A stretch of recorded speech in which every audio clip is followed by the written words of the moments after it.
많은 과학자들이 모여서 이제 사회과학자, 기후평가하는 사람들, 다양한 세상의 석학들이 모여갖고 이제 지구의 종말이 얼마큼 가까웠느냐는 종말 시계가 있습니다. 근데 이게 처음 만들어졌을 때만 하더라도 약 7분 정도의 여유가 있었는데 2024년 종합적 판단을 위해서 그 시계를 조정했는데 90초 나왔다고 그렇게 시간을 조정을 했습니다. 변화가 급히 일어나면 사람들이 감각으로 느껴서 반응을 하는데 천천히 일어나거나 멀리 일어나거나 하면 느낌이 없어요. 세상이 어떻게 되는지. 지금 뉴스를 보면은 우크라이나와 러시아가 싸운 지 벌써 2년이 넘습니다. 서로 포탄을 갖다 쏟아부으면서 누가 많이 죽느냐 경쟁을 하듯이 소득 없고 명분 없는 전쟁을 계속하고 있고, 또 이미 구약에서부터 예언되고 구약서부터 일어났던 이삭과 이스마엘의 전쟁, 이스라엘과 하마스라고 하죠. 아랍 국가의 전쟁이 지금도 끝을 보이지 않고 서로 쏴대는 가운데 있습니다.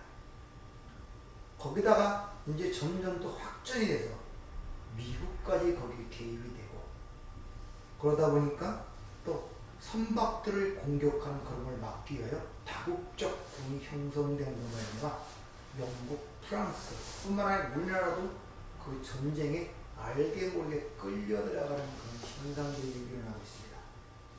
뿐만 아니라 지금 바로 가까운 한 민족이라는 북한은 연일 수천만 원, 수억씩 되는 미사일을 연일 쏴대고 있고, 너 죽자 나 죽자 하는 식으로.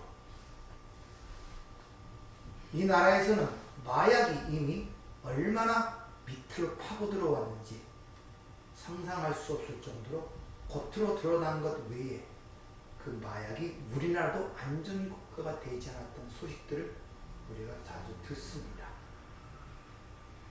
세계는 다시 이제 전쟁하는 양상으로 자꾸 만들어가는 환경이 조성되어 있을 뿐만 아니라 우리가 사는 이 자연의 환경도 기후변화가 극심하게 일어납니다. 비가 올 곳에 눈이 오고, 눈이 올 곳에 비가 오든지, 한번 추웠다면 영하 3, 40도씩 내려가고 모든 걸 얼려버리고, 비가 왔다면 하리케인처럼 모든 게 엄청난. 지진은 옛날 어렸을 때는 지진이라는 말을 우리나라에 들어본 적이 없는데 심심치 않게 우리나라도 지진이라는 것들을 듣죠.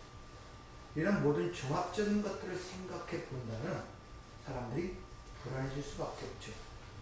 그런데 사느라고 바빠서 그렇게 민감하게 느껴지질 않습니다. 이미 노아의 홍수 심판을 주님이 언급하시면서 말세 노아의 홍수의 때와 같다면서 하나님께서 그들을 멸하시기까지 그들을 깨닫지 못하고 먹고 마시고 시집가고 장가갔다는 거예요. 우리 기독교 신앙은 종말론적 신앙입니다. 무슨 말이냐?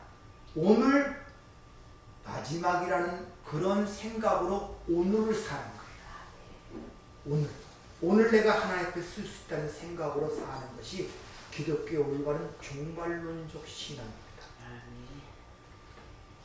그래서 성경은 세상을 우리가 생각하는 것처럼 유토피아처럼 얘기하지 않습니다. 살만한 세상으로 얘기하지 않습니다. 죄와 악이 관영하는 세상, 어둠의 세상, 흑암의 세상, 세상은 멸해질 것이라고 누차 이미 창세기부터 계속적으로 얘기하지만 인간들은 거기에 눈과 귀를 먹어버린 거예요. 그래서 그냥 일상생활처럼 해 뜨고 해 지니까 오늘도 그냥 사는 것처럼 그렇게 살아가고 전혀 앞나라에 대한 준비를 하지 못하고 있다는 것입니다. 똑똑한 사람들은 앞나라에 대해서 준비를 한다는데도 그 준비도 결국 영원한 것을 위한 준비가 아니라 눈속임처럼 없어질 것을 준비하는 거예요. 이 시대 진정 하나님의 말씀에 귀가 열리고 듣는 자가 있겠냐는 것이죠.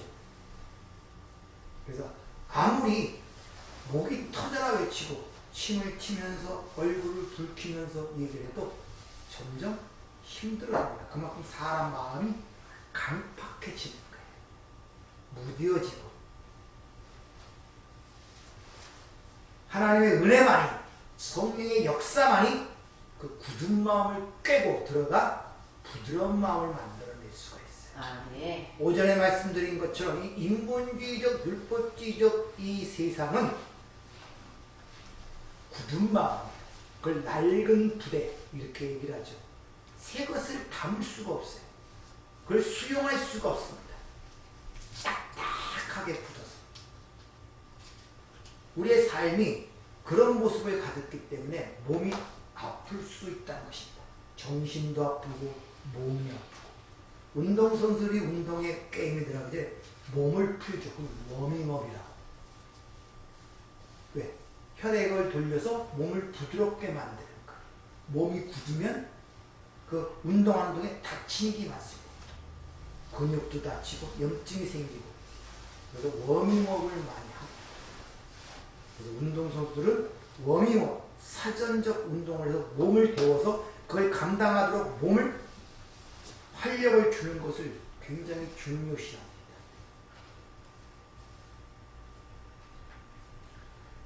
그나마 하나님을 믿는 하나님의 백성들은 한 주간이 시작되는 첫날에 이렇게 나와서 다시 한번 세상으로부터 들을 수 없는 이 세상의 실체를 여러분이 하나님의 말씀을 통해 듣는다는 자체가 여러분이 큰 행복이 되셔야 됩니다. 아, 네.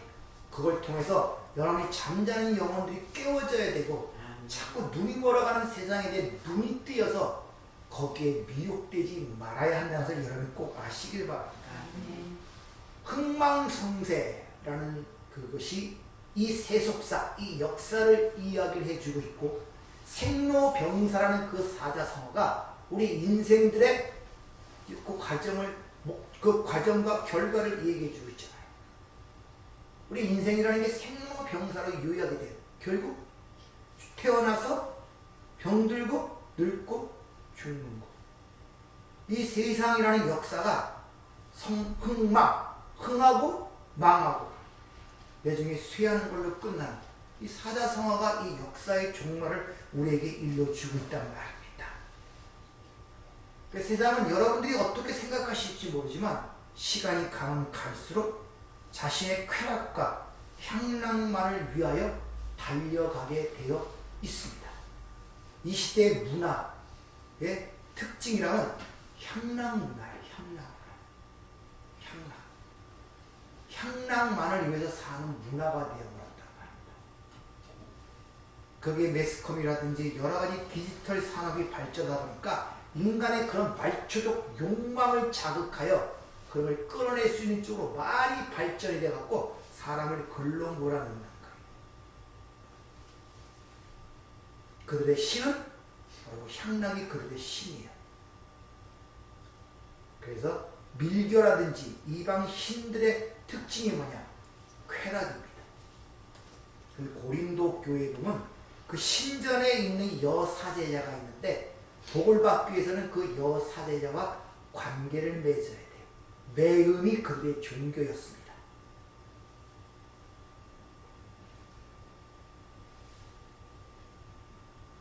이미 계시록 18장에 보면은 말세에 어떤 일이 일어날 것인가를 얘기를 하는데 심지어 거기서는 이 쾌락과 향락의 정도가 사람의 목숨을 팔고 사는 정도라고 하십니다. 사람의 영혼을 판다는 말이 있는데 그 영혼이라는 단어가 푸념바가 아니라 푸시킨 목숨입니다. 사람의 목숨도 팔고 사는 그런 결과를 낳게 되는 거죠. 이 세상에 사람의 목숨을 팔고 사잖아요. 그런데 그 역사가 이렇게 점점 추악하고 더럽게 되는 것이 갑자기 그런 것이 아니라 이미 하나님께서 이 역사를 만들 초창기서부터 이미 정해놓으신 과정이며 결말이며 종국임을 성경은 이야기해 주고 있단 말입니다. 이것이 종국에, 그러니까 이 역사는 계속 흘러가면서 이 역사의 악함과 취약함과 덜어냄을 증명하기 위하여 만들어진 세상이란 말이에요. 역사는. 그래서 역사는 가면 갈수록 역사가 보여주듯이 바벨론이 멸망할 때 마지막 모든 역사의 최고점에 올랐다가 종말의 시점에 나타나는 것은 향락문화입니다. 소돔과 고모라가 그랬고 바벨론이 그랬고 로마가 그랬어요. 향락문화입니다. 그래서 소돔과 고모라의 나그네 대적의 이야기를 할 때 그들이 외부에 온 사람들을 자신의 향락과 쾌락으로 삼으려고 그러죠. 구원론적으로 얘기하면 하나님을 자신의 이 땅의 삶의 향락과 쾌락으로 그 하나님을 섬긴다는 그런 잘못된 것들을 하고 있다는 말입니다. 근데 가면 갈수록 그런 일이 더욱더 벌어진다는 것입니다. 따라서 우리가 사는 이 세상, 이 역사라는 것은 하나님의 은혜를 떠난 피조물들, 그들의 결국이 어떠한 결론을 맺게 되는 것을 아주 명확하고 정확하게 증명해내야 하는 사명이 있는 것이 인생이며 역사입니다. 그래서 흥망성쇠라는 말이 나온 거예요. 생로병사라는 그런 사자성어가 생기는 것입니다. 그런데 그런 하나님의 그 구속사적인 그런 것들을 모르는 자들은 인간들이 자신이 사는 이 세상이 소중하거든요. 인간이 존귀하거든요. 그런데 자신의 눈으로 보기도 이 세상이 자꾸 나쁜 쪽으로 흘러간다는 걸 인식을 한단 말입니다. 그래서 나름대로 개혁운동을 펼쳐서 이 세상을 좀 더 정화시키고 인간이 주인공이 된 인간을 위하여 인간에 의하여 만들어지는 유토피아를 만들기 위하여 다양한 운동들을 전개하는 것을 볼 수 있죠. 정치개혁이니 사회개혁이니 경제개혁이니 이런 건 다 그러한 내용들을 담고 있는 개혁이란 말이다. 그것이 시민운동이니 또는 새시대운동이라는 게 표장이 돼갖고 각 사람들에게 비전을 제시하면서 인간들의 자존심을 축혀세웁니다. 그래서 그런 것들을 얘기하는 사람들은 세상에 의해 박수와 칭찬을 받죠. 새시대 운동이니 도덕의 회복운동이니. 근데 인간들의 이런 자칭 회복운동이라는 이 자정운동이라는 실체는 바로 내가 주인공이 되어 내 마음대로 내 뜻대로 살아보자 하는 선악과를 따먹은 인간들의 하나님처럼 되기 위한 포장, 그 행태란 말입니다. 잘들 보셔야 돼요, 여러분들. 세상에서 개혁운동을 일으키는 사람들 있죠. 좀 더 나은 세상. 그거 당연한 거 아닙니까, 목사님? 어떻습니까, 여러분들? 그거 하지 말라 소리 아니에요. 열심히 하세요. 환경보호운동에 열심히 참석하세요. 이 정치가 안 맞는 것 같다면 머리 띄고 한번 투쟁을 해보세요. 그러나 그것으로 세상이 변하지 않는 것을 철저하게 깨달아야 한단 말입니다. 거기에 소망이 없음을 철저하게 깨달아야 한단 말입니다. 하지 말라 소리가 아니라 그것이 기독교의 목적이냐. 이 사회단체의 대부분의 한 60, 70%가 전부 다 이 기독교라는 명칭을 갖고 거기에 참여하고 있죠. 죄인 구원을 위한 하나님의 사명을 잊어버린 채 어떻게 하면 이 땅을 정화시켜서 유토피아로 만들고 인본주의적, 박애주의적, 휴머니즘 세계를 만들고자 엉뚱한 짓을 하고 있다는 본질이 벗어났단 말입니다. 여러분의 삶도 마찬가지입니다. 여러분들이 하나님의 은혜를 얘기하고 하나님의 설명적 주권을 얘기할 때 여러분이 선하게 사지 말라 소리 그런 거 아니에요. 사람인데 당연히 착하게 살아야죠. 기본적인 것입니다. 상식적인 것이고 그거 하지 말라 소리가 아니에요. 근데 그것이 본질이 아니란 말입니다. 그것이 예수 믿는 것이 아니란 말입니다. 왜? 예수는 우리가 죄 때문에 왔기 때문에 본질을 잃어버리지 말란 말이에요. 안 그러면 오전에 말씀드린 것처럼 염소가 되어버리는 거예요. 나는 이렇게 살았는데 난 저렇게 살았는데 이런 일을 했는데 왜 나를 모른다 하십니까? 내가 주의로 선진한 노력도 하고 주의로 뭐도 하고 이런 일들이 벌어지는 거예요. 왜? 먼저 예수가 우리를 대접하는 것이 뭔지를 모르기 때문에, 하나님이 그 아들을 통해 아끼려 내준 십자가의 그 은혜와 사랑을 모르기 때문에 자꾸 인간의 행위가 그 앞서는 거예요. 받은 대접이 뭔데 어떻게 올바른 대접을 할 수 있냔 말입니다. 그래서 그런 걸 깨달은 그 한 예수의 대접을 아는 자들은 바로 십자가상의 구원받아 한 강도의 모습을 통해 제가 설명을 드렸죠. 자기가 같이 아무런 죄, 흠이 없고 연약한 존재로 옆에 십자가에 달렸는데 자기에게 현재에게 아무것도 해줄 수가 없어요. 그럼에도 불구하고 그분은 하나님의 아들로서 의인으로서 죽고 있는데 왜 죽어야 되느냐? 바로 나 때문에 죽는다는 사실을 깨달았단 말입니다. 아멘. 이것이 대접받은 대로 대접하는 모습이란 말이에요.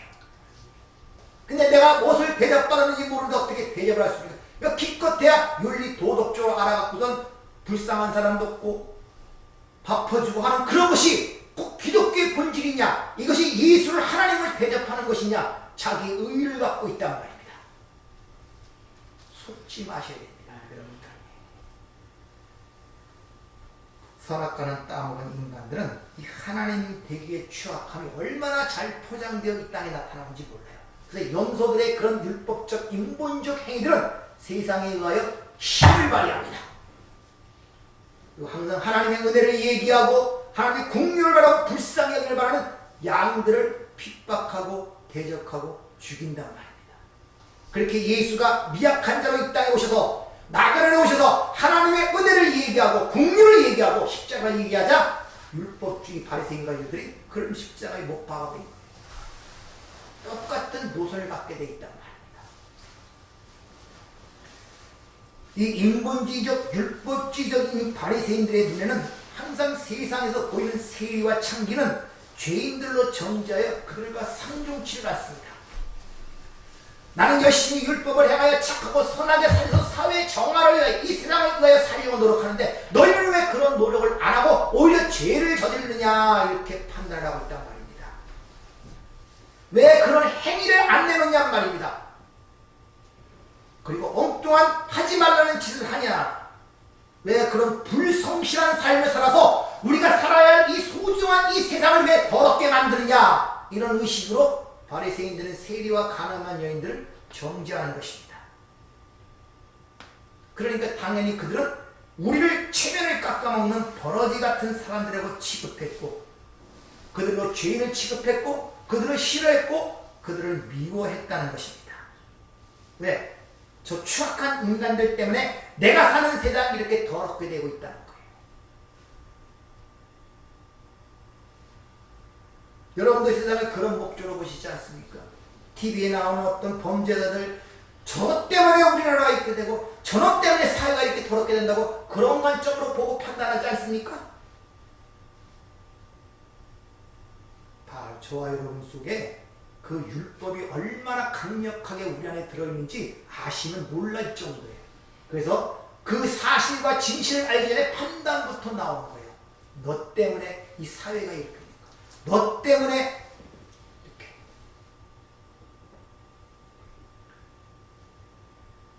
그런데 예수님은 세상과 다르게 그 세리와 창기의 손을 들어주셨습니다. 잘 이해하세요. 창기 노릇한 것, 세리 노릇한 것, 그것을 잘했다고 손들어준 것이 아니라 그들이 나의 도움을 구한 그것이 잘했다는 것입니다. 아멘.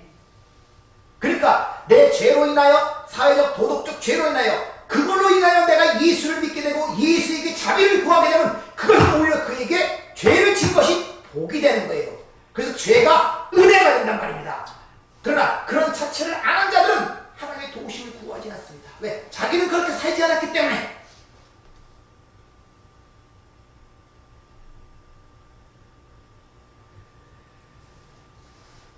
모든 인간들은 하나님의 은혜가 아니면 죽은 흙이라는 사망으로 끝장난다는 것. 근데 거기에는 여러 가지 종교들이 수많은 이야기를 얘기하지만 성경은 딱 한 가지. 예수에게 도움을 구하느냐 도움을 구하지 않느냐에 따라서 갈라지는 것입니다. 다른 거 없어요.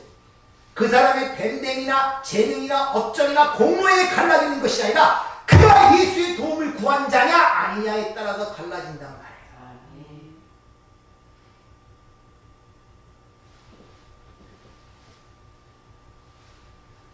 그래서 인생을 가장 화려하게 살아본 솔로몬, 그 솔로몬이 말년에 전도서를 쓰죠. 그 전도서를 통해서 이렇게 이야기합니다. 인생의 목적을 이렇게 얘기합니다.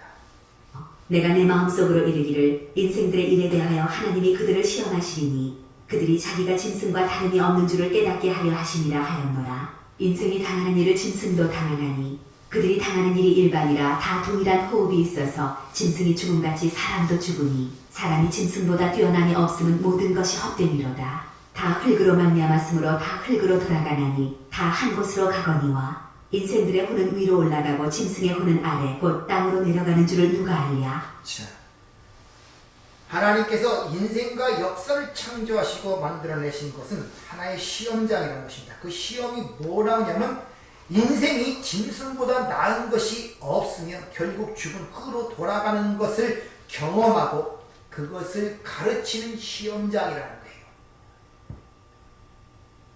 니들이 이 땅에서 짐승과 다름없음을 깨닫게 하고 결국은 흙으로 돌아간다는 사실을 경험하고 그걸 교훈하고 가르치기 위해서 이 역사를 만들었답니다.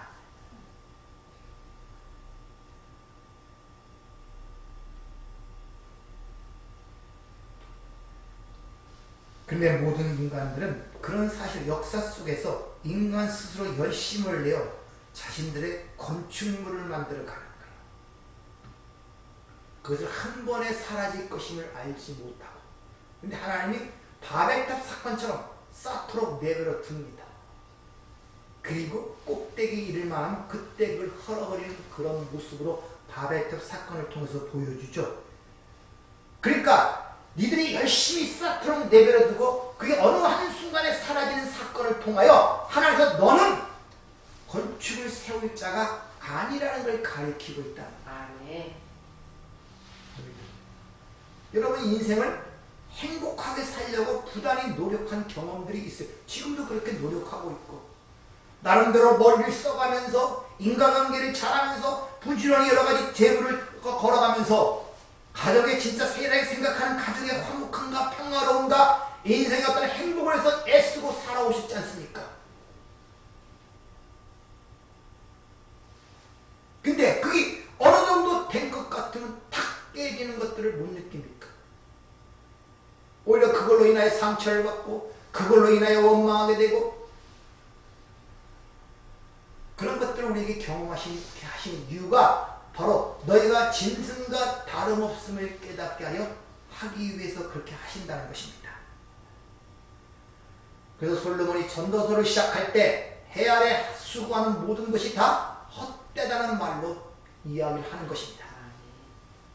이 세상에 어떤 성의를 추구하고 돈을 닦는 것처럼 세상을 떠나서 혼자 살면서 뭐 어쩌고저쩌고 그런 것이 아니라 이 세상의 모든 부귀 영화를 다 누려본 다음에 그가 결론을 맺은 것이 그것입니다. 여러분의 지금 인생 삶 속에서 결론이 어떻게 나오고 있습니까? 전도서의 결론처럼 모든 것을 다 들었으나 오직 사람의 본분은 여호와의 말씀을 경외하는 것이다. 아멘. 이렇게 결론이 나가고 있습니까? 푸른 마르고 꽃은 시드나 하나님의 말씀은 세세토록 있도다. 아, 이 말씀이 진리구나 를 여러분이 감지하며 그것을 깨달아 가고 있습니까? 아멘. 하나님의 콧김, 하나님의 생기가 주어지지 않으면 모든 것이 헛것이고 모든 것이 티끌이라는 것을 이 역사와 인생이 증명해 내야 된단 말입니다. 아, 하나님이 없으면 다 모든 것이 헛거고 티끌이구나 를 증명해내는 게 역사와 인간들의 운명이기 때문에 아무리 바로왕같이 바벨론같이 엄청난 세상의 신적인 기회를 차지하고 있어도 지금도 앙상한 미래로 발견되어 그것을 우리에게 설명해주고 보여주고 교훈을 가리고 하나님의 말씀이 진리임을 보여주고 있는데 인간들은 못 깨닫는 거예요. 그걸 누구 보면서. 그러면서 그게 미래라는 그 삶을 좋아하고 있다니까요. 왜? 그들은 죽은 자이기 때문에 그래요. 산 것이 뭔지 모르기 때문에. 여전히. 지금 세상이 그걸 보여주고 있잖아요. 역사적 사건들을 통하여. 그래서 하나님의 백성이 어둠을 가리킨 것이 에스겔서 37장의 마른 뼈의 환상이란 말입니다. 바싹 마른 뼈다귀에 그게 이스라엘 실체고 하나님의 백성들의 실체란 말입니다. 거기에 말씀이 들어가고 생기가 들어가야 비록 살아 움직이는 하나님의 군대가 된다는 것을 그 환상 속에 보여줌으로 말미암아 너희들의 실체가 무엇인가를, 이스라엘의 실체가 무엇인가를 에스겔 선지를 통해서 이야기를 해주는 거예요.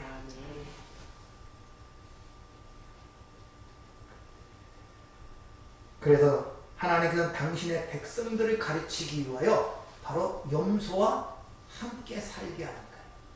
여러분 안에 가인과 아벨이 함께 살도록 하는 거예요. 여러분 안에 이스마엘과 이삭이 함께 살도록 하는 거예요. 여러분 안에 야곱과 에서가 함께 살게 하는 거예요. 그래서 천국부에서 주님이 쓰린 뿌띠 위에 또 다른 것이 났네. 누가 뿌렸습니까? 마귀가 뿌렸다고 분명해져. 이걸 뽑아냅니까? 내버려 둬라. 마지막 날에 추수꾼이 와서 그걸 뽑아낼 것이다. 내버려 두래. 왜 내버려 두냐? 가르쳐. 여러분 힘든 문제들이 있죠. 저것 좀 변했으면 좋겠죠. 저것만 뽑아내면 내 인생이 펼쳐질 것 같죠. 이 세상에서. 저것만 뽑아내면, 저것만 사라지면, 저것만 해결되면 내 인생이 행복할 것 같죠.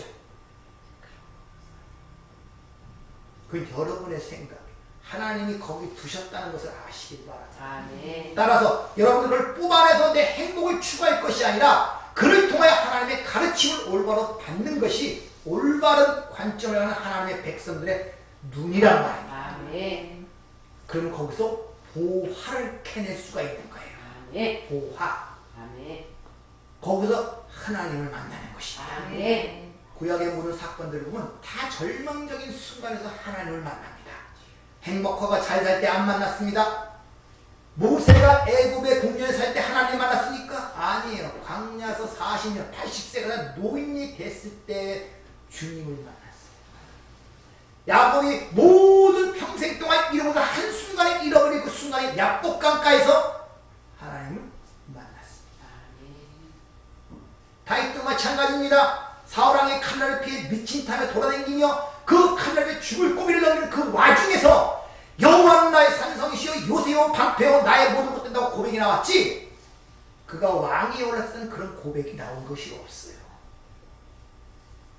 따라서 여러분이 가장 큰 느끼는 그것, 그 문제, 그 사건, 그 왼수 속에서 하나님을 보셔야 돼요. 네. 그것이 진정한 여러분의 삶의 기쁨, 평강, 하나님의 위로와 용기를 받을 수 있는 방법이란 말이에요. 문제를 피해서는 절대 해결이 되지 않습니다. 그걸 마주쳐야 돼요. 그리고 거기서 그걸 그 문제 속에 하나님을 봐야 돼요. 그래서 야곱이 에서를 만났을 때 문제 속에서 그 이스라엘이라는 칭호를 받고 환덕도가 부러져 절뚝거리는 발을 딛고 에서를 볼 때 에서를 뭐라 씁니까? 내 주여, 내가 하나님을 본 것 같습니다. 에서는 야곱에게 원수입니다. 자기를 죽이러 원수란 말입니다. 근데 야곱은 하나님을 만나고 은혜를 받고 이스라엘의 변화된 순간에, 하나님을 의지하는 순간에 그 에서에서 하나님이 보이더란 말입니다. 이것이 올바른 시각이란 말이에요.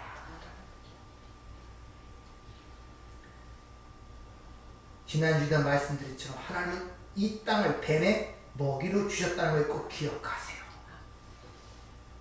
흙을 줬잖아요. 우리는 흙으로 하는, 흙이 그의 먹이였으니까 우리는 뱀의 종이란 말이에요. 뱀의 종. 그래서 너희 아비 마귀에서 났다 그러는 거예요. 그러니까 이 역사와 마귀는 다 뭡니까? 역사와 인생은 다 마귀의 종로로 타고 있다는 것입니다. 즉 선악과를 따먹으면 네가 하나님처럼 되려는 그 뱀에 미혹했던 뱀의 종이 되어버린 거예요. 그러니까 모든 인류는, 모든 인간들은 하나님을 떠나 스스로 하나님처럼 살고 싶어하는 뱀인 것입니다. 그 독사의 새끼들아 이렇게 주님이 말씀하시고 마귀의 자식이라고 말씀하시는 이유가 거기 있단 말입니다. 결국 이 역사 속에서 모든 인간들 속에 평가되는 인간의 됨됨이나 성품이나 이 모든 가치 경쟁은 결국 누구끼리 그겁니까? 뱀들끼리 누가 잘하나 하는 거예요, 여러분들. 우습지 않습니까? 뱀들끼리 자기들끼리 가치를 정해놓고 누가 잘하나 경쟁하는 게 이 역사란 말입니다. 잘 생각해 보세요. 뱀들끼리 갖는 경쟁, 잘난 뱀, 못난 뱀, 예쁜 뱀, 착한 뱀, 뭐 다 뱀 아닙니까 그래도? 근데 뱀들끼리 그 짓을 하고 있다니까요. 근데 하나님의 백성들이 그게 눈이 열리지 않으니까 거기에 같이 맞춰서 추는 거예요. 뱀들 사이에는 어떤 구별이 있을지 몰라도 사람 보기에는 모든 것이 다 뱀이에요. 착한 뱀이라고 위험하지 않습니까? 뱀이 치장한다고 예뻐집니까? 그래도 뱀이에요. 땅꾼은 착한 뱀, 척한 뱀, 선한 뱀, 예쁜 뱀 아무 상관 다 잡아들입니다. 이게 이 인생, 이 역사의 결국이란 말이에요. 그래서 계시록에서 마귀를 옛뱀이라고 해요. 그러니까 나와서 인간들 자기들끼리 뭐 대놓고서 뭐 죽여주고 서로 뭐 낮추고 뭐 잘난 척하다 이 전부 다 뱀, 스스로 뱀들끼리 서로 경쟁하는 거라니까. 누가 잘하나. 우스꽝스러워져. 거기에 놀아나면 안 돼요. 놀아나면 안 된단 말입니다. 그런 것에. 이렇게 모든 뱀들 속에서 하나님의 은혜를 받은 뱀이 있어요. 하나님이 그들에게 믿음을 주셔서 그 뱀들은 이렇게 고백을 합니다. 하나님, 저는 뱀이 맞습니다. 그러나 저를 위하여 하나님의 아들 당신이 노뱀이 되어 나를 위해 달리셨군요. 아멘. 당신 때문에 내가 구원을 받았습니다. 아멘. 하나님을 찬양합니다. 하나님을 감사합니다. 하나님을 사랑합니다. 아멘. 이것이 구원받은 뱀의 모습이란 말이에요. 아멘. 자기가 뱀이고 물려 죽는 줄 모르는데 어째 노뱀을 하지 그 예수를 바라보겠냔 말이에요. 안 바라보죠. 바로 그런 것을 주님이 율법과 선지자라 그러죠. 바로 그 맥없이 달린 노뱀, 남에 달린 그 노뱀이, 저 뱀이 내가 달려야 할 그 뱀인데 저분이 나를 위해 죽는구나. 이것이 예수님의 십자가에 같이 달렸던 구원받은 한 강도, 대접받은 대로 대접하는 성도의 모습이란 말이에요.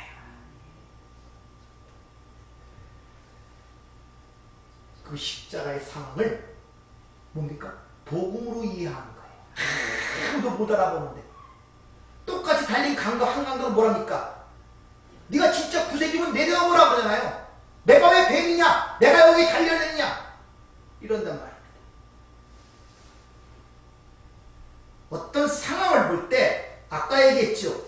야곱이 에서를 통하여 하나님을 본 것처럼 어떤 상황을 복음으로 이해할 때 그게 여러분의 삶의 능력과 에너지가 되지. 아멘. 그것이 어떤 나의 세상적으로 보는 그런 관점에서 보게 되면 그게 하나의 고통으로만 그냥 남는 것이지 결코 유익이 될 수가 없단 말입니다. 아멘. 사람이 환난을 당하고 맞으면 맞을수록 더 단단해진다? 진짜 더 단단해질 것 같습니까? 뇌에는 장사가 없어요. 환난 맞으면 점점 단단해질 것 같습니까? 두세 번 맞으면 나가 떨어지고 죽습니다. 괜히 하기 좋아서 뭐 사람 단단해지고 더 뭐가 아니에요. 그래서 예수님께서 요한복음 3장에서 거듭남을 얘기하면서 내가 그걸 너희를 새로 그렇게 태어나기 위해서 내가 모세가 말한 것처럼 광야에서 뱀으로 들려야 된다.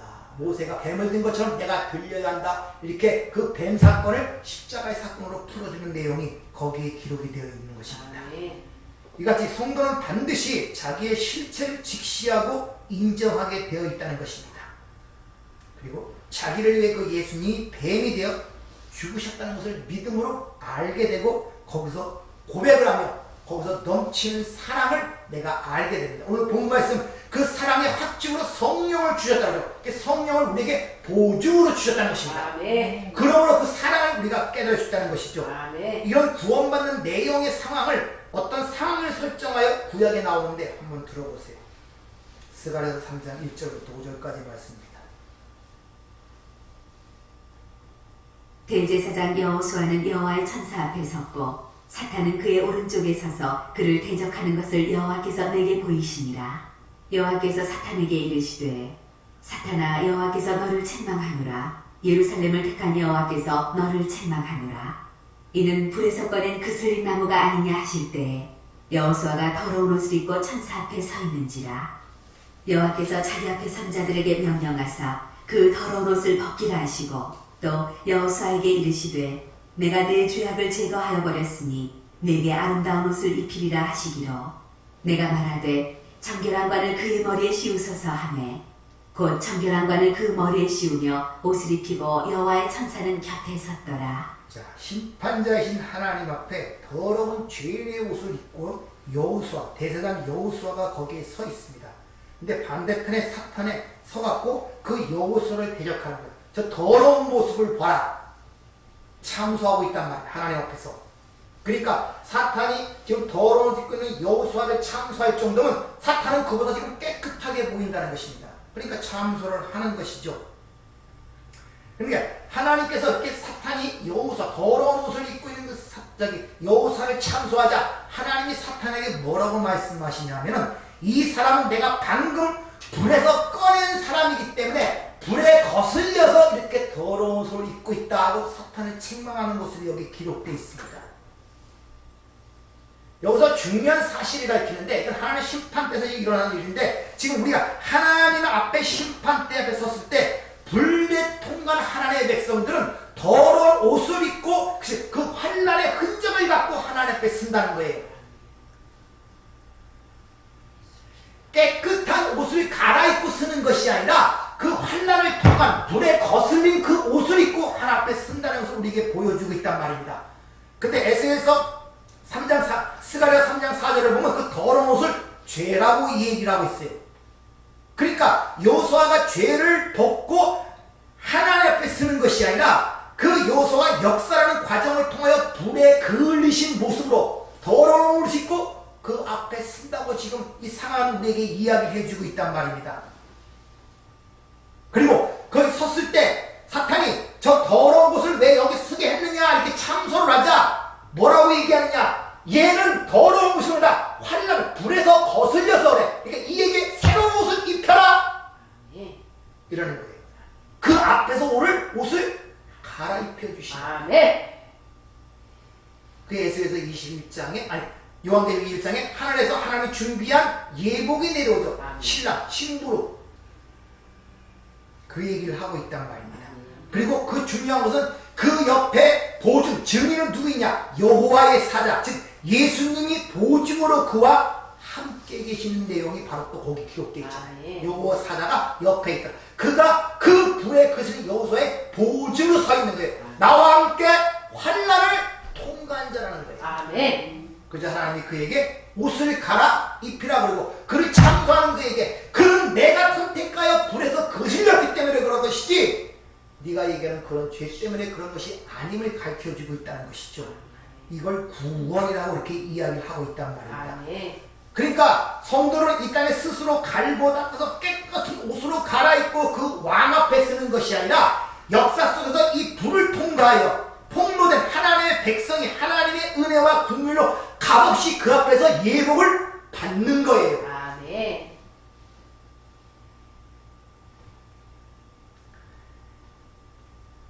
이 모습이 정확하게 요한계시록에 기록이 되어 있는데 계시록 7장 13절에 보면 장로 중 하나가 응답하여 나에게 이르되 이 흰옷 입은 자들이 누구냐 또 어디서 왔느냐 내가 말하기를 내게 당신이 아시나이다 하니 그가 나에게 이르되 큰 환난에서 나오는 자인데 불 가운데 났단 말이다. 어린 양의 피에 그 옷을 씻게 하였느니라. 계시록 19장 7절 우리가 즐거워하고 크게 기뻐하여 그에게 영광을 돌리세 어린 양의 호림 기약이 이르렀으니 그의 아내가 자신을 준비하였으므로 그에게 빛나고 깨끗한 세마포 옷을 입도록 허락하셨으니 이 세마포 옷은 성도들의 옳은 행실이라. 하나님 보좌 앞에서 찬송, 흰옷 입고 찬송하는 성도가 있는데 그들은 큰 환난을 통과하여 나온 자들이라는 것입니다. 근데 그 똑같은 상황이 묵시록 스가랴서 3장에 기록되기를 그들은 환난, 불을 통과한 자였는데 그 하나님 앞에서 나왔을 때 자신을 창소하는 그 사탄이 창소할 만큼 아주 보기에 더럽고 추악한 옷을 입고 있었다는 거예요. 근데 그것이 하나님의 여기 이 역사하는 과정을 통해서 불에 그을린 모습이라는 거예요. 그리고 그 옆에 여호와의 사자 예수가 보증으로 서 있는데 그 예수의 피로 깨끗하게 되어지더란 말입니다. 그러면서 이에게 그 더러운 옷을 벗기고 흰옷 세마포 옷을 입히라는 그 내용이 바로 조금 전에 스가랴서에 있는 그 내용이란 말이에요. 이게 우리 구원의 모습이에요. 따라서 우리가 여기서 깨달아야 할 부분이 환난은 죄를 안 짓도록 만들어주는 용도로 우리에게 주어지는 것이라 너 죄 짓지마 하고선 하나님의 억압으로 주어지는 것이 아니라 내가 죄인이 확실한 것을 폭로하고 인정하는 용도로 주어진다는 것입니다. 그러니까 무슨 일이 생길 거고 하나님의 말씀이나 모든 걸 때 예수만 의지할 수 있도록 거기서 예수 위에 다른 게 손발 내리고 있는 모든 것들을 끌어내기 위하여 환난이 주어지는 거예요. 왜? 내가 죽을 수밖에 없는 죄인임을 깨달아야 그 예수의 십자가만 바라보고 붙잡을 수 있기 때문에. 그러니까 환난이라는 것은 죄를 짓지 말도록 하는 용도가 아니라 여러분이 확실히 죄인임을 깨닫도록 하기 위해서 주어지는 것이 환난이란 말입니다. 우리가 죄가 없어도 환난도 없잖아요. 사실 사망도 없고 죄 삭시 사망이니까. 그래서 고린도 3장 15절에 성도는 불 가운데서 얻는 구원이란 말이 나오는 거예요. 예외가 없어요. 다 모든 성도는 불 가운데서 얻는 구원이라는 것을 꼭 기억하시길 바랍니다. 히브리서 7장 20절에 그래서 그 예수를 언약의 보증 이렇게 얘기하죠. 언약의 하나님의 약속의 보증 예수, 그 예수가 그 여호수아의 옆에 서 있는 거예요. 내가 이 사람을 보증한다. 뭘로? 피로써. 그 내용이 그 모습 속에서 보여지고 있단 말입니다. 그래서 계시록 19장 8절을 보면 그 빛나고 깨끗한 세마포를 하나님이 허락하시고 하나님이 입게 하시는 것, 그 세마포를 하나님이 허락하시고 하나님이 입게 하시는 거란 말입니다. 내가 이 땅에서 갈고 닦고 그것을 내가 만들어 입고 가는 것이 아니라. 그러니까 여러분 사는 동안에 힘들고 어렵고 내가 왜 이렇게 올바르게 살지 못하지 걱정하지 마세요. 여기서는 완성이 되지 않습니다. 그러니까 하나님의 그 깨끗하게 입혀진 세마포 옷을 성도들의 옳은 행실 이렇게 이야기를 하고 있는 것입니다. 왜? 내가 만들어낸 것이 아니라 하나님이 입혀주신 것이다. 그래서 하나님 예수님께서 우리가 어떻게 해야 하나님의 일을 하오리까? 묻자. 그의 보내신 자 예수를 믿는 것이 바로 하나님의 일이다. 이렇게 간단하게 대답해 주십니다. 그렇게 예수님께서 우리의 더러운 옷을 벗기시고 무상으로 자신의 피로 만든 의의 흰옷을 입혀주시는 것을 구원이라고 하는 것입니다. 이미 창세기 3장에 이 치마, 즉 무함의 치마를 해입은 그 아담과 하와의 옷을 벗겨버리고 하나님이 친히 가죽옷을 지어 입히시는 모습으로 이미 창세기 3장에 예시가 되잖아요. 하나님이 친히 지어 입히시는 거란 말입니다. 내가 벗고 내가 만들어 입고 나가는 것이 아니라. 다른 말로 그런 것을 바로 혼인잔치라 합니다. 그래서 예복이 거기서 나오는 것입니다. 그러니까 여러분들은 이 땅에 살면서 이런 복음을 알아야 자유로울 수가 있어요. 안 그러면 내가 준비하는 이런 압박감과 자신의 변하지 않는 내 모습 이런 것 때문에 항상 갈등을 느끼고 죄의식을 느끼고 삶의 의욕이 떨어지고 신앙생활의 활기가 사라집니다. 왜? 해야 할 것들이 너무나 많거든. 이것도 안 변하는 것 같고 저것도 안 변하는 것 같고 말씀을 들으면 다 해야 될 것 같고 원수도 사랑하라는데 사랑하지 못하지. 이런 문제들이 엄청나게 신앙생활에 짐을 지고 있단 말입니다. 그 수고하고 무거운 짐을 벗으라고 불렀는데 하나님의 말씀을 잘못 들어갖고 오히려 짐을 지는 거예요. 그러니까 신앙생활이 힘들어지는 것입니다. 여러분의 삶이 지금 하나님께서 우리와 함께 하시잖아요. 아멘. 그렇죠? 아멘. 확실하십니까? 아멘. 임마누엘이 하나님 함께 하신다는 뜻 아닙니까? 그럼 함께 하신다는 그 하나님께서 내 삶을 주도할 수 있도록 내버려 두셔야 돼요. 내 삶을 주도할 수 있도록. 그러기 위해서는 그걸 이해하고 알기 위해서는 말씀을 알아야 돼요. 아멘. 그래야 내가 닥치는 것들이 오감으로 느껴질 때 그것이 무언가를 깨닫게 돼요. 그걸 모르면 힘들어버립니다. 이걸. 그리고 자꾸 기독교를 금욕주의식으로 생각해갖고 그리고 참고 인내하자, 참고 인내하자. 가다 보면 좋은 거 나오겠지. 살다 보면 좋은 거 나오겠지. 지금하고도 해뜰 날 있겠지. 이런 식으로 스스로를 위로해가면 안 된단 말이에요. 우리 그런 수준의 사람들이 아니라니까요. 여러분은 이 세상을 창조하신 하나님이 여러분의 아버지심을 믿으시길 바랍니다. 아멘. 당당하세요. 아멘. 여러분이 주눅들을 이유가 하나도 없습니다. 아멘. 하나님이 필요하면 누구나 맞거나 건강을 발견해서 하더라도 여러분의 삶을 풍요롭게 합니다. 아멘. 있습니까? 아멘. 이런 자신감과 당당으로 살아가기를 주의로 축원합니다. 아멘. 은혜롭고 자비로우신 아버지 하나님, 우리가 믿는 그 창조주 하나님을 얼마나 왜소한 하나님으로 믿는지 모릅니다. 전지전능하신 하나님이라고 고백하지만 내 삶 속에 이걸 얼마나 깨닫고 내가 인식하고 살아가고 있는지 참으로 우리가 어리석기가 짝이 없습니다.